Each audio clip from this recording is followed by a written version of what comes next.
Bonjour, bonsoir, bon après-midi, chers amis du savoir, mes amis éveillés. Je vous appelle éveillés parce que vous cherchez l'éveil. Éveil total, c'est pour les gens éveillés. Il n'y a que celui qui sent que les choses ne vont pas, qui cherche à savoir les issues par lesquelles il peut donner, un temps soit peu, un cheminement positif par rapport à son sort. Éveil total, aujourd'hui, nous allons parler de l'apport de la religion sur notre quotidien. L'Afrique est un continent de religieux, le continent des superstitions. Tout le monde a une vision de l'éternité, mais il n'a pas la vision de ce qui se passe immédiatement. C'est dans ce continent que un grand-père, un père, une tante, un oncle peut mourir, alors que pendant qu'il était en vie, il ne pouvait rien faire pour vous. D'ailleurs, il n'avait aucune initiative, mais après sa mort, ces derniers est évoqué pour donner des initiatives aux vivants. On dirait que les vivants ne raisonnent pas. Les morts raisonnent à leur place. Éveil total, je vais aller à vous appeler très rapidement à un travail d'esprit, à un travail d'être éveillé. Nous parlons de la religion. C'est ici en Afrique où un grand-père devient un dieu après sa mort alors que pendant sa vie c'était un sorcier de la famille. Chers amis éveillés, je veux parler un peu du christianisme. Le christianisme dans nos pays. En soi, je vais l'aborder d'abord dans un sens que je le vois en vogue ici en République démocratique du Congo.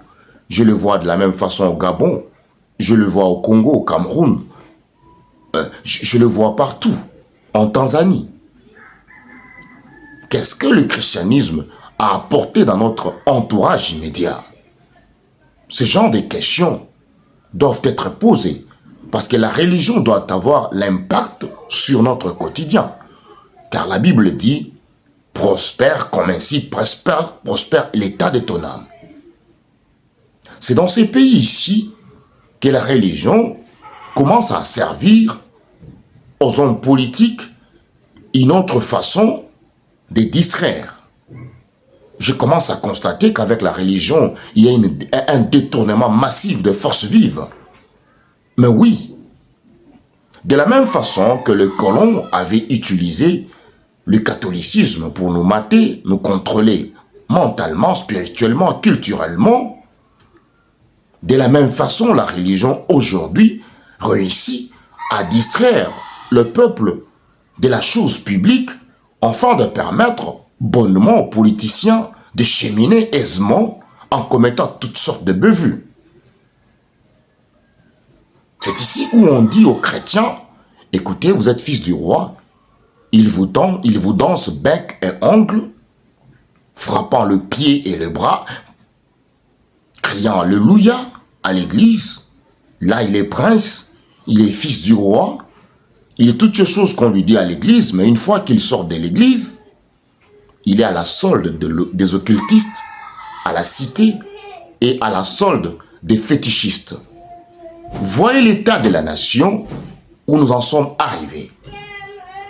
Alors, il y a deux choses que nous voulons évoquer, afin que le peuple puisse se retrouver. Nous n'irons pas au ciel comme des fouillards.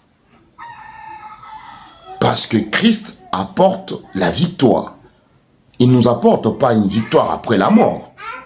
Cette victoire, nous devons la goûter à une certaine mesure pendant que l'on vit.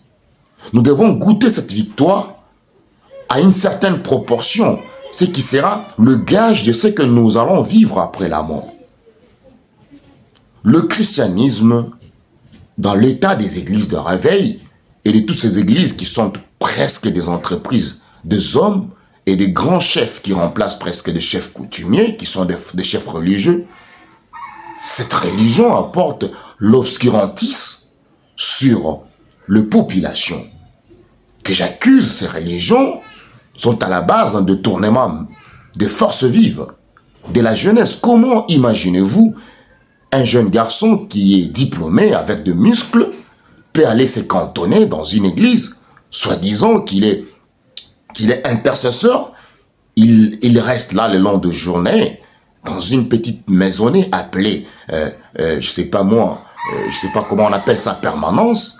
Et ces garçons fabriquent des prophéties le long de journée. Et les mamans ouvrent leur pagne au bout de pagne là pour donner des 1500 francs, tout ça. Et ces garçons passent à côté de la vie et toute cette force qu'il a, il a détruit dans des illusions au lieu d'aller au travail. Le chrétien doit être d'abord le bon citoyen. À quoi nous sert ces religions qui est en train d'abrutir la jeunesse, qui est en train de nous distraire, de nous désintéresser de la chose publique? Imaginez-vous dans un pays où la Constitution permet que les chrétiens doivent choisir leurs dirigeants. Mais les chrétiens choisissent quel genre de dirigeants? Ce sont les chrétiens qui choisissent. On nous apprend qu'au Parlement, on veut voter des lois pour qu'il y ait des homosexuels dans notre pays. Mais qui ont voté ces gens-là? Écoutez un peu. On vous dit que les chrétiens ne doivent pas faire la politique, n'est-ce pas? C'est ça. Bien sûr, ok. Qui vous a dit ça?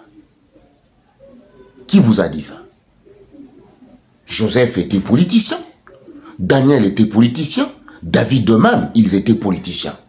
Abraham Lincoln était politicien. C'était un chrétien. Regardez les États-Unis. Une nation qui s'est fondée sur la religion. Quel genre d'acteurs politiques ils ont eu dans leur début? La naissance de la nation américaine a un fondement du christianisme. En Dieu nous croyons. Alors, dans notre pays, on a des sérieux problèmes. On n'est ni religieux, on n'est même pas dans les sciences, on est hybride. Tout le modèle qui vient, on le reçoit, on ne sait pas par quelle porte nous allons cheminer dans ces grands labyrinthes. Laquelle de porte emprunter pour que l'Afrique puisse voir le soleil? Laquelle de porte emprunter pour que l'Afrique arrive à retrouver une lumière qui peut le faire avancer? Voilà pourquoi dans cette émission, je viens pour que nous puissions parler comme des Africains. Je m'attends qu'au prochain numéro, nous puissions discuter profondément, revenir sur des grandes décisions, revenir sur la vision qu'a les gens, sur la politique du pays. Je vais vous rafraîchir la mémoire. J'aurais pu croire qu'il serait rationnel que l'on vous dise que les chrétiens ne font pas la politique, que les chrétiens ne votent pas non plus. Écoutez ce que vous faites. Je vais vous montrer les circuits que vous faites. On vous dit ne faites pas la politique, mais des occultistes viennent chez vous, des magiciens viennent. Toute religion qui ne confesse pas que Christ est Seigneur viennent chez vous pour solliciter le voix pour qu'il puisse siéger au Parlement. Et ce sont les chrétiens qui refusent aux leurs de pouvoir le représenter dans les institutions, qui votent ces occultistes, des satanistes.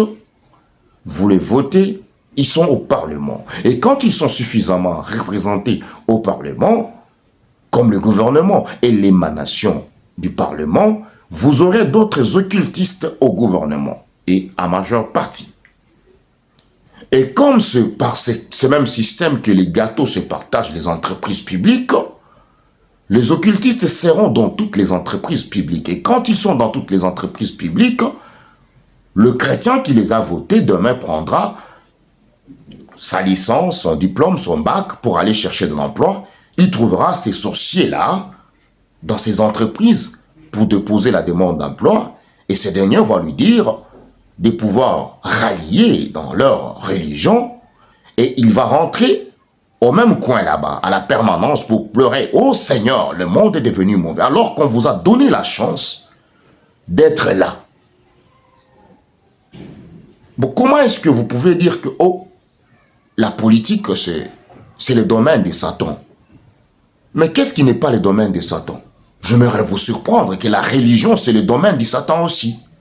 D'ailleurs, c'est le domaine où il tue sérieusement, parce que là, il tue les âmes. La plus grande tricherie de Satan, c'est de réussir à entrer dans les églises par vos chefs religieux et vous contrôler par des émotions croyant que ça vient de Dieu et vous donner des faux enseignements qui vous tuent du jour au lendemain. Il faut être éveillé. Être éveillé, c'est de voir les choses en face. Nous ne sommes pas venus sur la terre pour acclamer Satan de la manière qu'il est en train de détruire la terre. Si Christ est Seigneur, il doit l'être dans tout le domaine que nous sommes en train d'avancer avec. Éveil total. Je reviendrai dans le tout prochain numéro pour vous dire davantage ce qu'il faut et en temps réel. Je vous ai simplement montré par cette vidéo que c'est les chrétiens qui amènent des satanistes pour diriger et après ils sont dans un coin en train de se leurrer. Alors, au prochain numéro avec le poète Summer. Bye bye.